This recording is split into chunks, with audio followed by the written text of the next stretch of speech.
Hi, my name is Ben. I'm with Grit Properties, and we're going to show you how we use the BRRRR method on a remodel for a duplex in Oklahoma City.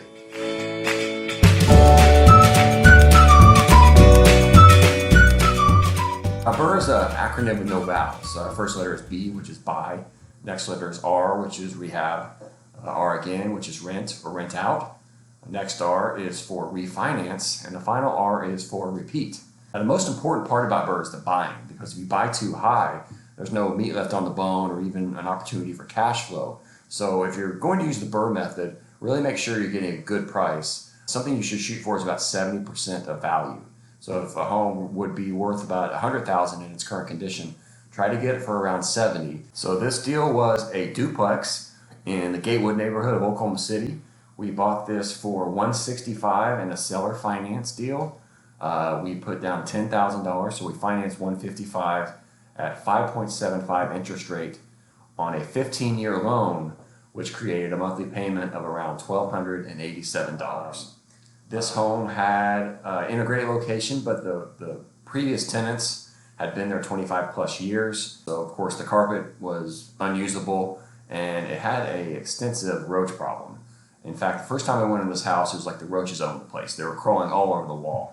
And so there was extensive roach waste in every nook and cranny of this place, which added to the smell of the property, as well as just a lot of the aesthetics. Roaches love to crawl into hot places where electronics are. So all light fixtures, all outlets, all covered with roach poop. I think that's why we were able to come up with the price at $165, which was fair given the amount of work that would have to be done. So now the home is entitled under your name, and we enter into the first R of the BRRRR process, which is the rehab. First step for us was flooring. Some people opt to do paint then flooring. We opted to do flooring and then paint. Went with a luxury vinyl plank, which came out at about $1.70 per square foot. So all in, I was, with materials and labor, flooring cost me about $9,000. Next up was to paint. Opted for a kind of safe bet with the gray and the white. One big mistake I made on this project was I talked about how the tenants had a roach problem and they were also smokers. So that first coat of paint sucked that up like a sponge. It just went right through the drywall because the walls were so dirty. In hindsight, I should have used a primer and a base coat and then went in with the higher quality Sherwin-Williams paint. That mistake probably cost me about $1,000 just the materials alone. Now, I wasn't a huge fan of the tile in the bathrooms, but people are still kind of digging this vintage feel of this home. It was built in the 50s. This is the original tile. So it had salmon and kind of a seafoam green and some yellow, but the tile was in relatively good shape. And this is a rental, so we opted to keep it. One pro tip on the BRRRR method, remember you're not flipping this home. You're renting it out and you're not living there. So it doesn't have to be high-end fixtures, high-end tile. It just needs to be a very comfortable place in a very nice neighborhood that someone would want to live. You can save a lot of money in the long run if you go with that perspective.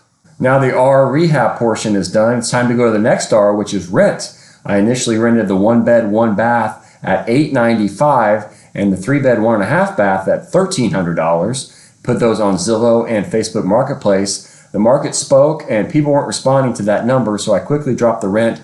Ended up renting the 1-bed, 1-bath at $795 and the 3-bed at $1,200. Now let's break this down in terms of cash flow for this project. So I'm getting approximately $2,000 in rent. My mortgage payment is $1,287. I carry the water bill because there's only one water meter on there, which runs about $150 per month.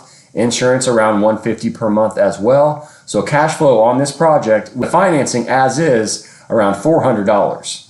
Now, one thing I've learned about tenants over the years is they like pets. People love their pets now, and it's going to be expected that somebody's going to have a pet. So any landlords who push back on having a pet in their property, even if they've rehabbed it, they're going to have a hard time filling it. I allow pets with a $350 non-refundable pet deposit.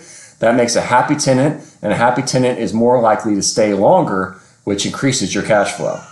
Now we go to the next R of the BRRRR process, which is refinance. Most banks want you to have the property entitled for at least 6 months before they'll allow you to refinance. The loan will most likely be 80% loan-to-value ratio. I'm a licensed agent in Oklahoma, and I've done my research on comps, and I believe this duplex will appraise for $250,000, which will allow me to finance $200,000 into this project.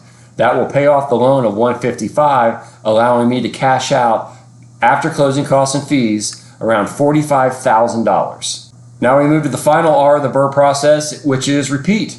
Take those gains you made from the cash out, find your next deal. Hope you like this video. Again, my name is Ben with Grip Properties here in Oklahoma City. Press the like button or comment below. Thanks.